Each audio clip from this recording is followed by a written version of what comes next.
Reka nongere mbasuhuze mbihera ikaze kuri Kigali Buy and Sell, ariko mu by'ukuri mbifuriza na weekend nziza. Ngira ngo unkubise akajisho uhita ubibona ko twebwe already twamaze kugera muri weekend. Nta kindi rero kinzanye, mbazaniye hano nk'uko musanzwe mumenyereye, tugira ama properties atandukanye, ibibanza, amazu agurishwa, yewe tukanayakodesha, ariko ubu noneho ndahantu heza cyane mu Busanza Kicukiro. Mu Busanza rero amakuru meza naguha nuko utabitandukanye na Kagarama cyane, kubera ko umuhanda uva mu Kagarama ku Muyange uhita uwukoresha ubwo hehe na mbutiyaje yewe, ariko noneho nkuzaniye n'inzu ihendutse kandi nziza cyane.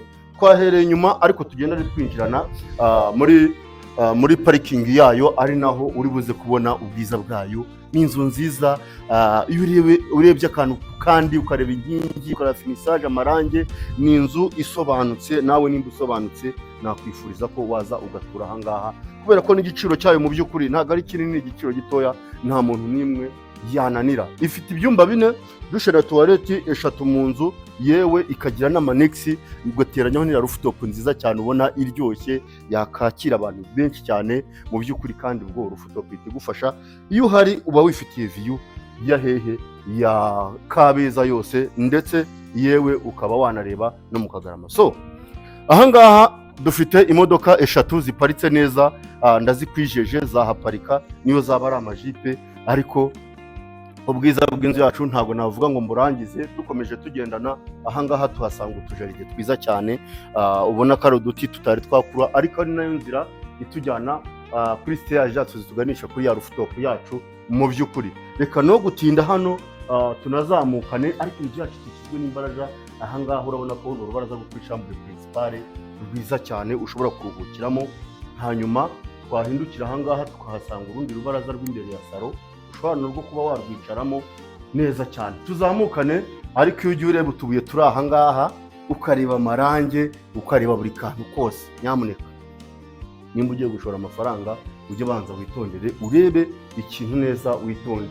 Iyo urebye iyi plafond nziza ifunzeho itara ryiza, ukareba umucyo w'amakara ari ahangaha, finisage irakonta cyane. Iyi finisage urabona ko ari ibintu bikomeye kandi bizaramba. Iyi nzu yacu rero uje witwaje miliyoni zigeze ku 150, ndetse ngewe nshobora no kudiringira bakaba bamanuramo gatoya. Unujye urwara kuri iyo nimero nkwereke uko tubigenza, hanyuma ngutuze neza kandi udahenzwe. Dukomezanye twinjirane mu bwiza buhuye no kwisiga, niko nabyita. Furafira hanjye nahageze ngira ngo ni igicu, ariko iraryoshye. Numvishe nayihamishaho kamera, ariko ndavuga reka mbereke n'ahandi. Amatara meza, amakaro meza, buriya salo mu by'ukuri. Iyi nzu ifite salo nini ingana gutya, uba wayituzamo umuryango, cyangwa se niyo wayigura ukayikodesha. Iyi nzu yabihagaze amafaranga 800 by'amanyarwanda. Urumva ko inzu ifite income nziza cyane itagakwiriye kugucika. Tukagira hano TV stand nziza, ngira ngo nawe murayibona, idafite ibikabyo, iri simple, ifite amarange make, amabara makeya. Urabona ko ari ibintu byiza cyane kandi bisobanutse. Dukomezanye, ndashaka kubakorera video ntoya simbatindira, twinjire ku gice cya salamanje nziza cyane, nziza koko y'uruyange. Iyo urebye parafoni kwa kundi ni igicu, wareba itara rifunzeho, tukagira lavabo ahangaha na miroir nziza. Iyi nzu yacu irateguye mu by'ukuri. Tuvugishe ubu wanduruze nkutuze udahenzwe, miliyoni 150 zonyine, ndetse zishobora kuba zagabanuka. So mumenyereye ko rero salamanje bura no umuturanyi w'igikoni. Iki ni igikoni cyiza kwibanga, nakwibwira nk'abamama bakunda ibikoni, bakunda ibintu byo guteka.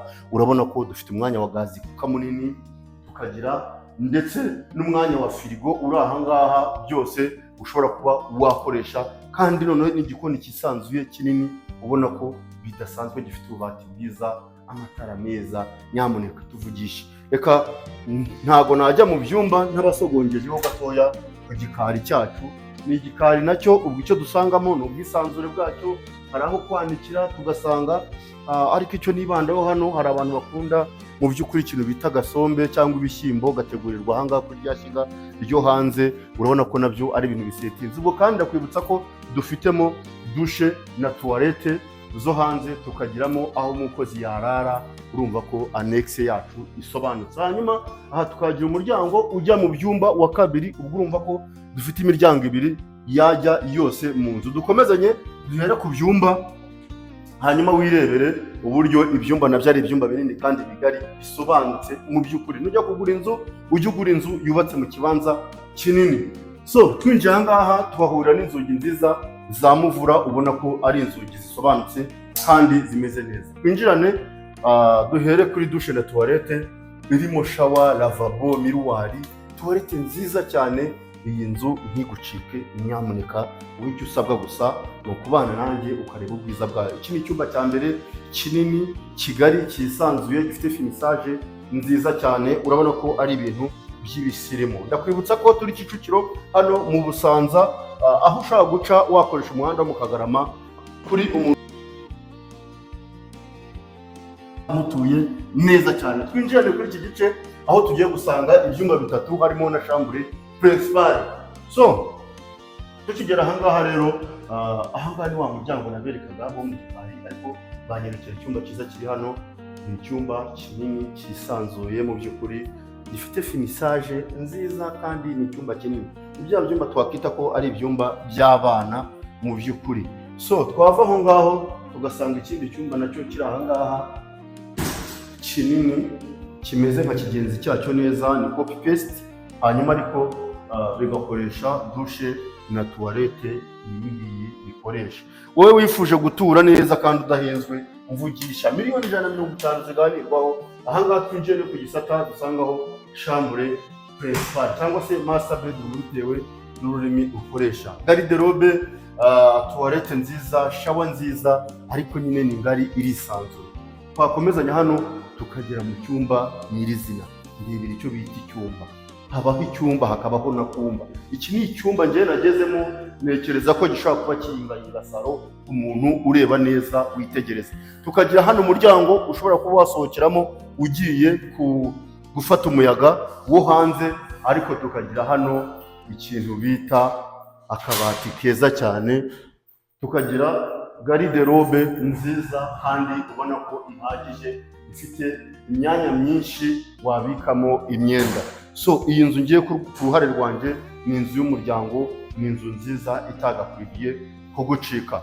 Nkwibutsa ko ari ibyumba 4, dushe na tuwareti 3, yewe tukagira rooftop nziza kandi iri muri quartier ituwe, irimo ibintu byose, harimo ibintu byose, hot water, buri kantu kose. Iyi nzu wowe icyo ukora dufollowing kandi udukorere subscribe, hanyuma utuvugishe uze tugutuze kandi udahenzwe mu by'ukuri. Ngira ngo urabona ko uri no muri urubaraza turi ujya no kuri rooftop, mu by'ukuri uba ufite view ya Kabeza yose, ufata umuyaga uturuka hakurya no hakuno. So reka mbona rero kugushimira wowe twabanye, nkwibutsa ko aha duherera ari Kicukiro mu Busanza, miliyoni 150 zifite wamvugisha, ndetse niyo zaba zituzuye nakwereka uburyo turi buganire zikaba zakatukamo gakeya. Reka nkushimire rero, amahoro y'Imana agomeze abane namwe.